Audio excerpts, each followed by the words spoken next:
What the fuck? Finish this video. Americans fleeing narco violence or Venezuelans fleeing a regime change.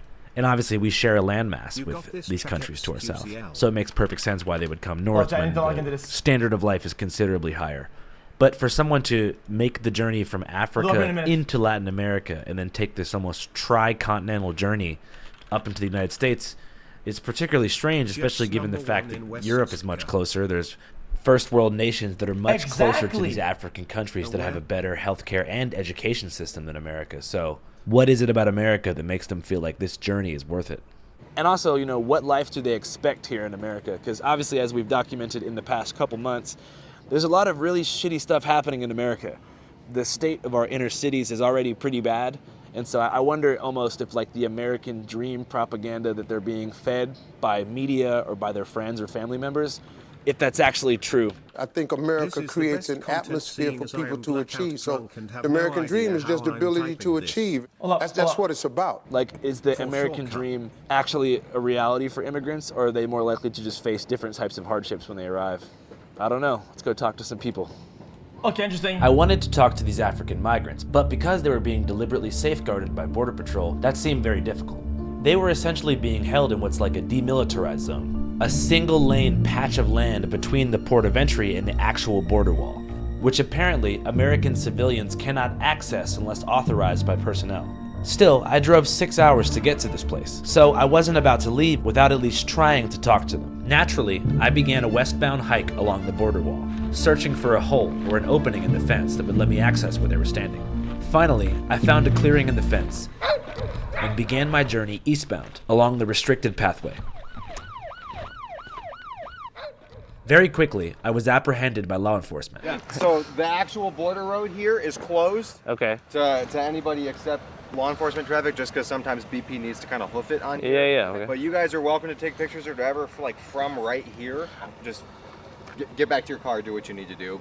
Thanks, bro. Appreciate it. Thanks. Yeah. Okay. Pretending that our car was in the direction of the migrants, we continued our mission. And predictably, we're stopped again. Have you coming through here? Okay. We're just trying to find a good place to do some like interviews with migrants where we wouldn't get. No, these gates are closed and locked. The border's closed. You guys gotta go the other way. Okay. Okay. Where do you guys think's a legal place to get interviews and stuff like that? Parking lot. All right. Thanks, guys. Thanks. Have a good one. Huh? Somewhat disheartened, we ended up back at the empty parking lot where this video began. It seemed that Border Patrol was running a tight ship and being directed to deliberately mislead journalists. Or perhaps maybe we picked the wrong place along the border to begin our coverage. So we figured it was time to pack up and leave town.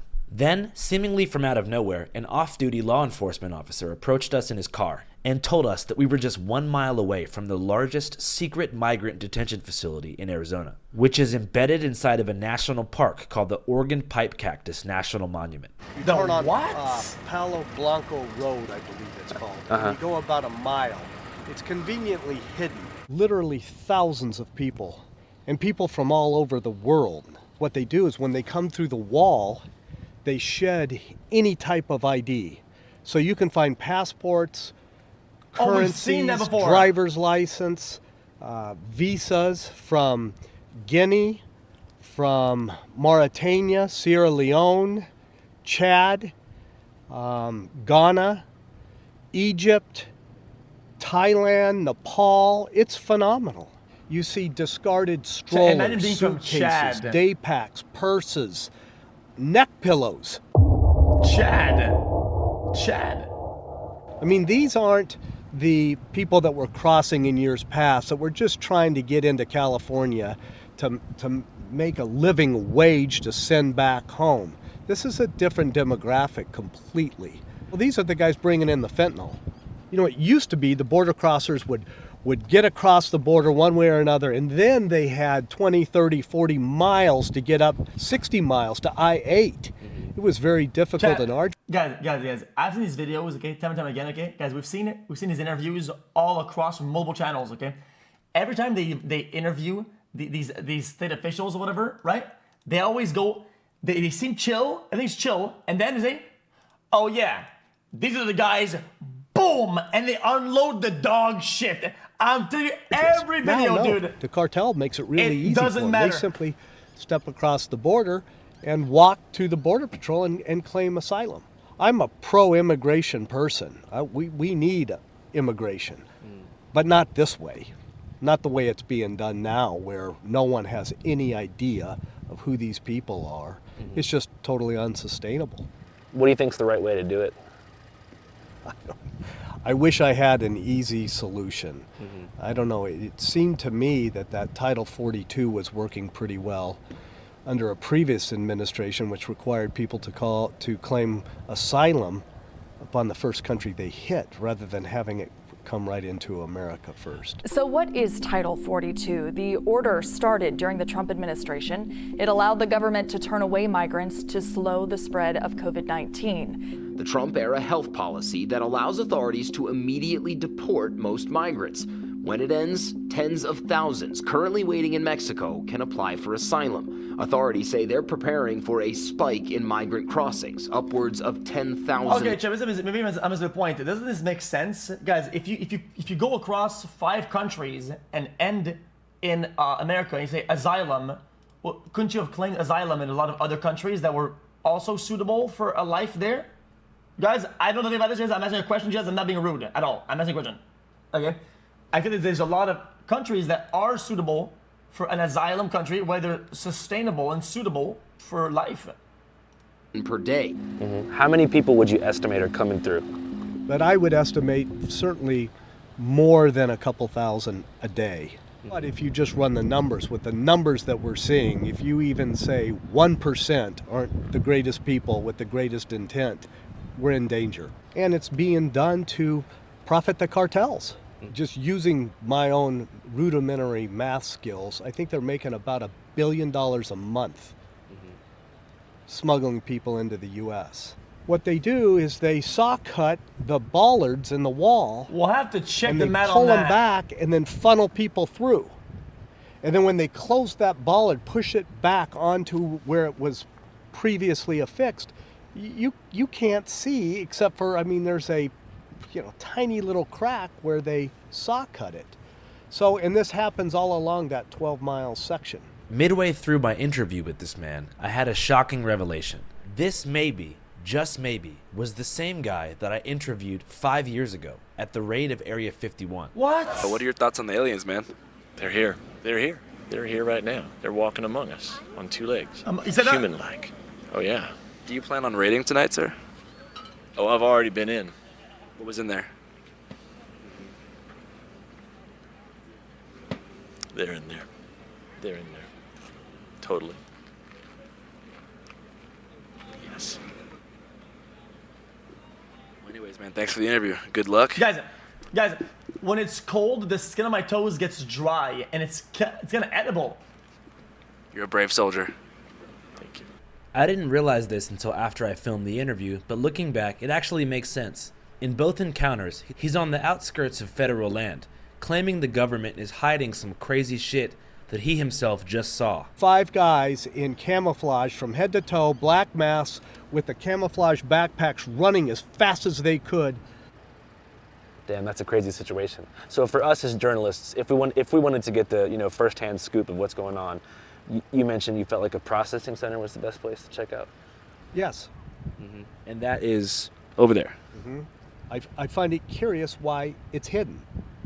Because logistically, it would seem to me to be much more efficient if they put it right up here on the highway. It seems like it was intentionally put 3/4 of a mile off the road so tax-paying citizens wouldn't see it. You go in there right now? Yes. Can we follow you guys? Sure. All right, cool. I'll see you in a second, man. Okay. Thanks so much.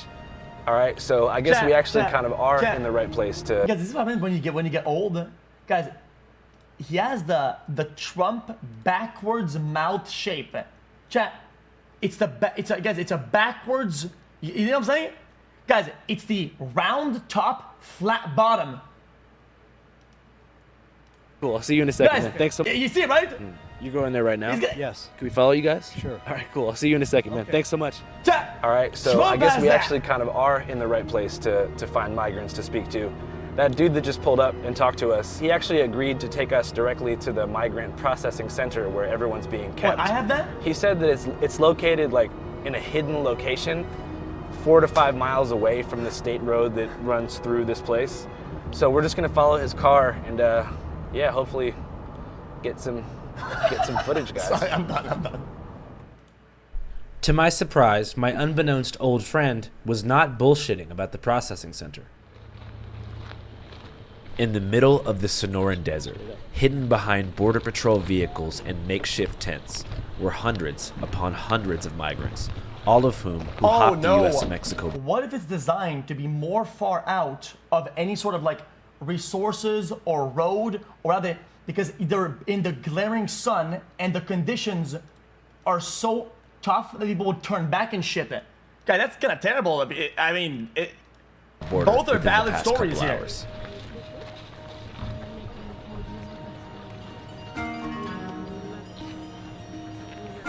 It was a shocking sight to see. Hundreds upon hundreds of people from all around the world, herded like cattle on the cold desert floor, sitting in silence, awaiting an uncertain future.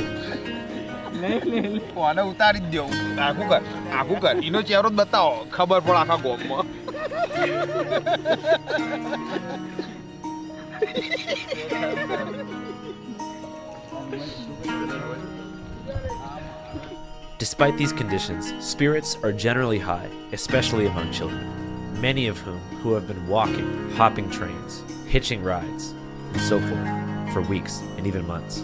Now, they've finally made it to the land of opportunity, a nation allegedly founded upon the principles of liberty and radical individuality, where anyone from any walk of life can make something out of themselves. I guess they call them detainees. They've been walking on this road. This road runs for 12 miles, 12 or 13 miles. What it does is it parallels our border fence.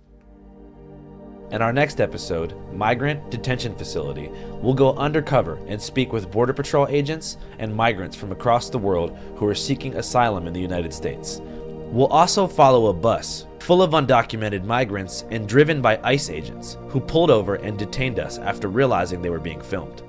Like much of our... Guys, this is gonna sound really fucking dog shit. Okay, chat. This might be one of my worst takes, chat. Guys, this is the stupidest take of all time. Oh my god, chat. Oh my god. Okay, chat. Guys, what if you say fuck it, you back up, you let the board like this, and you put nothing for miles, nothing at all, and a secondary border, right? And it's like, yo, dude, don't cross, right? But there's the wilderness there, right?